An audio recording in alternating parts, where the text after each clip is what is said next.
नमस्कार दोस्तों, कैसे हैं आप लोग। आरपीएफ की जो नई भर्ती आई है, रेलवे सुरक्षा बल की जो नई भर्ती आई है, 5 साल बाद ये भर्ती निकली है। 5 साल बाद भर्ती निकली है, लेकिन इसमें कुछ बदलाव किया गया है। उस चीज़ को बताएंगे, क्या बदलाव हुआ है, कौन से जोन में भरे, इस तरीके के जो सवाल पूछे जा रहे हैं उसका सही जवाब क्या है, उस चीज़ को बताएंगे। इसका सिलेबस क्या है, चयन प्रक्रिया क्या है, फिजिकल कैसे होगा, सीबीटी कैसे होगा, कितने लोगों को इसमें सीबीटी में बुलाया जाएगा, उसके बाद से फिजिकल के लिए बुलाया जाएगा, फिर डीवी होगा, मेडिकल होगा, सैलरी कितनी मिलेगी। यानी आरपीएफ की जो भर्ती आई है, रेलवे प्रोटेक्शन फोर्स, रेलवे सुरक्षा बल की, आपको संपूर्ण जानकारी इस वीडियो में मिल जाएगी। तो अगर आप भी आरपीएफ की जो है आरपीएफ का जो फॉर्म भरना चाहते हैं, आप या भर चुके हैं क्योंकि ऑनलाइन फॉर्म स्टार्ट हो चुका है, या भविष्य में आरपीएफ ज्वाइन करना चाहते हैं, तो ये वीडियो आपके लिए काफ़ी इंपॉर्टेंट होने वाली है। तो आइए वीडियो को स्टार्ट करते हैं। सबसे पहले आपको बताते हैं, यहाँ देखिए कि जो है भर्ती प्रक्रिया में बदलाव हुआ है। जोन वार जो है बोर्ड वार पदों का विवरण पता नहीं चलेगा इस बार। यहाँ पे देखेंगे, अभ्यर्थियों को किसी भी जोन में मिल सकेगी नियुक्ति। 5 साल बाद निकली है भर्ती। लेकिन पहले क्या होता था कि किस जोन में कितनी सीटें वो पहले बताई जाती थी, और आपसे ऑप्शंस पूछा जाता था कि आप जो है किस जोन में भरना चाहते हैं। लेकिन इस बार सेंट्रलाइज भर्ती कर दिया गया है, यानी आपको पता नहीं चलेगा कि किस जोन में कितनी भर्ती है। टोटल जो है आपको बस भर्ती पता चल रही है, और किस जोन है और पता नहीं। यहाँ देखेंगे आप क्या लिखा है कि रेल मंत्रालय की ओर से रेलवे सुरक्षा बल में कांस्टेबल और उप निरीक्षक पद के लिए निकाली गई है भर्ती। भर्ती परीक्षा में बड़ा बदलाव कर दिया गया है। इसमें अभ्यर्थियों को परेशानी उठानी पड़ेगी। रेलवे की ओर से आरपीएफ के में जो है कांस्टेबल और उप निरीक्षक पदों पर जारी की गई सूचना में इस बार जोन अथवा रेलवे भर्ती बोर्ड वार जो है रिक्त पदों का ब्यौरा नहीं दिया गया है। इस तरीके की जो खबरें हैं वो आपको जो है न्यूज़पेपर के माध्यम से आई थी। जो ऑफिशियल नोटिस है उस चीज़ को भी आपको हम बताने वाले हैं। यहाँ देखिए, और एक और न्यूज में क्या निकल का है कि जो आरपीएफ जो है में 4660 पदों की भर्ती, इनमें जो है एसआई के 452 पद भी हैं। 14 मई तक आप आवेदन कर सकेंगे। किस भर्ती में कितने पद हैं, ये इस बात का खुलासा नहीं किया गया है। यहाँ पे आप देख सकते हैं पूरी जानकारी आपको। कोरोना काल के चलते जो है आपको 3 साल का छूट भी मिला है। सबको जो है 3 साल का जो छूट मिला है। जैसे पहले युवा कैटेगरी का 18 से 25 होता था, अब जो है 28 कर दिया गया है। और जो वहीं फिर ओबीसी को 3 साल और छूट दे दिया जाएगा इसमें, और एससी एसटी को जो है इसमें 5 साल का छूट दे दिया जाएगा। तो इस तरीके से जो है आप फॉर्म को अप्लाई कर सकते हैं। आपको जैसे पता है कि टेक्नीशियन के जो है 9144 पदों के लिए भर्ती निकली थी, उसका फॉर्म ऑनलाइन स्टार्ट हुआ था और जो है ख़त्म भी हो गया डेट।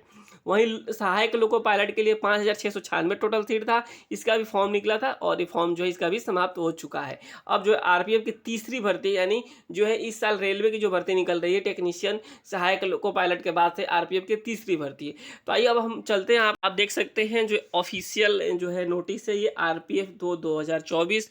आपने नोटिस देख लिया होगा, पढ़ लिया होगा, लेकिन कुछ ऐसी चीज़ें आपको बताने वाले हैं इस वीडियो के माध्यम से जो जानना आपके लिए काफ़ी इंपॉर्टेंट हो जाता है। क्योंकि आप फॉर्म भरेंगे, सब कोई फॉर्म भरता है, तो उसमें से कुछ लोगों का एग्जाम्स होता है, उसमें से कुछ लोग छंटते जाते हैं, कई बार लोग डॉक्यूमेंट के चलते छंट जाते हैं। तो आपको उन सारे डॉक्यूमेंट को सही तरीके से फिल करना है। यहाँ सबसे पहले आपको बता दें कि ओपनिंग डेट 15/4/2024 है, यानी फॉर्म ऑनलाइन स्टार्ट हो चुका है, और 14/5 तक फॉर्म को आपको अप्लाई कर देना है हर हाल में। 15/5 से जो है 24/5 तक जो है आप उसमें मॉडिफिकेशंस कर सकते हैं, लेकिन आपको मॉडिफिकेशंस के लिए आपको चार्ज देना पड़ेगा। तो आपको चार्ज देने से अच्छा है कि आप जो है अभी ही सही तरीके से फॉर्म को अप्लाई करें, जल्दीबाजी में फॉर्म को अप्लाई नहीं करें। आप साइबर कैफ़े में जाते हैं तो आप डॉक्यूमेंट देकर निश्चिंत बैठ जाते हैं, लेकिन वैसे आपको नहीं करना है। आपको जो है उसके साथ बैठ के अपने सब कुछ एक बार क्रॉस चेक करके ही सबमिट करवाना है। यहाँ देखिए, टोटल जो है 18 से, मैंने अभी आपको बताया कि 18 से 28 एज है युवा कैटेगरी के लिए, और बाकी सारे कैटेगरी में 3 साल और 5 साल का छूट दिया गया है। टोटल आप देख सकते हैं 4208 इसमें जो है सीट है। कांस्टेबल की हम बात कर रहे हैं।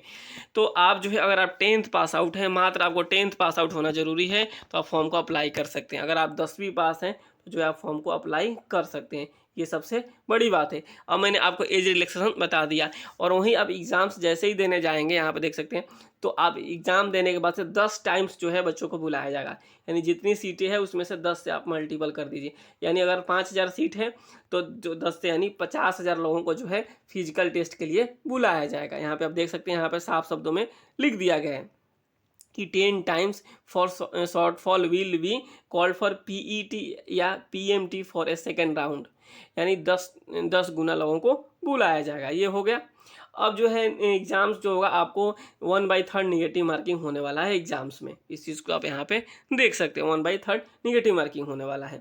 अब आगे बढ़ते हैं, इसमें क्या क्या और होने वाला है। आपको हम सिलेबस भी इसका बताएंगे कि किस तरीके से इसमें प्रश्न पूछे जाएंगे। इसमें जो अब है कि आपको बस एग्ज़ाम्स देना है, एग्ज़ाम्स के बाद फिजिकल होगा, फिर डीवी होगा, फिर मेडिकल होगा, फिर आपकी जो है ज्वाइनिंग करा दी जाएगी। यहाँ एज लिमिटेशन आपको बता दिया कि जो है SC ST को 5 साल, OBC को 3 साल का छूट मिलेगा, NCL जो नॉन क्रीमिलियर होंगे, और बाकी कैटेगरी में भी जिस तरीके से छूटें मिलती है वो छूट मिलती रहेगी। अब आते हैं पैसे के ऊपर, जो है 500 रुपये आपको चार्ज लगने वाला है किसका, जो है सभी कैटेगरी में। किसका, SC ST एक सर्विसमैन फीमेल को छोड़ के, माइनॉरिटी या EBC क्लास को छोड़ करके आपको 500 रुपये लगेगा, बाकी 250 लगेगा। 500 वाले में जो है 400 रुपये अगर आप एग्ज़ाम दे देते हैं, पास हो या ना हो, तो आपका रिफ़ंड हो जाएगा, और यहाँ पे इनका 250 रुपये रिफ़ंड होगा। तो इस तरीके से आप चीज़ें देख सकते हैं। आप किसी भी तरीके से आप पेमेंट कर सकते हैं। आप जैसे ऑनलाइन करना है, online debit card, credit card, जैसे भी हो, फॉर्म को जो है आप पैसे को पेमेंट कर सकते हैं। इसके आगे हम बढ़ते हैं कि किस तरीके से इसमें क्या बातें और आपको बताई गई और जो आपको जानना बहुत ही ज़रूरी हो जाता है। यहाँ आपको मैंने बताया कि जो है एक CBT होगा, उसके बाद से जो है PMT होगा, फिर DV होगा, और फिर मेडिकल होगा। देखिए रेलवे का जो जॉब है बहुत ही अच्छा जॉब होता है, और जो भी आपसे प्रश्न पूछे जाएंगे इसमें 10th लेवल का ही होगा। यहाँ पे आप देख सकते हैं क्या लिखा हुआ है, the standard of examination will be 10th matric levels. तो अभी तक हमने चैनल को सब्सक्राइब नहीं किया तो कर लीजिए। यहाँ देखिए जो है 10th लेवल का एग्जाम्स होगा, आपको जो है 90 मिनट का जो है समय मिलेगा, 90 मिनट का समय मिलेगा, और 120 क्वेश्चंस होंगे, 120 क्वेश्चंस होंगे, और 1.5 घंटे का आपको समय दिया जाएगा। और आपको जो है सिलेबस को हम बता दें, अर्थमेटिक यानी बहुत ही नॉर्मल मैथ पूछा जाएगा। यानी 10th लेवल आप समझ ही रहे होंगे, बहुत ही नॉर्मल मैथ्स पूछा जाएगा इसमें। और इसके अलावा जो है GI जो रीजनिंग्स होंगे वो 35 नंबर्स के होंगे, और जो है करेंट अफेयर्स या फिर जो GK GS कर सकते हैं वो 50 नंबर के होंगे। यानी इस तरीके से टोटल जो है आपको सवाल पूछा जाएगा 120, और जो समय मिलेगा आपको 90 नंबर का मिलेगा। यानी जो है 90 मिनट का आपको समय मिलेगा और 120 प्रश्न पूछे जाएंगे। तो यानी आप आराम से जो है एग्ज़ाम्स को दे सकते हैं। और एग्ज़ाम्स का जो सिलेबस है बहुत ही नॉर्मल होता है, क्योंकि रीजनिंग भी आप देखेंगे तो बिल्कुल जो है नॉर्मल रीजनिंग होता है। मैथ्स तो बिल्कुल मतलब कि शानदार मैथ होगा, जो है इसमें से अर्थमेटिक होता है, एडवांस इसमें कम पूछे जाते हैं। तो आप ज़रूर, अगर आप एलिजिबल हैं तो एग्ज़ाम्स को ज़रूर दीजिएगा, फॉर्म को ज़रूर अप्लाई कीजिएगा। वहीं फिजिकल एफिशिएंसी टेस्ट में हम बात करें तो वहीं कांस्टेबल के लिए हम बात करें तो आपको 1600 मीटर का जो है आपको रनिंग होता है, 5 मिनट 45 सेकंड का आपको समय मिलता है। वहीं फीमेल की बात करें तो आपको 800 मीटर दौड़ना होता है और 3 मिनट 40 सेकंड का समय मिलता है।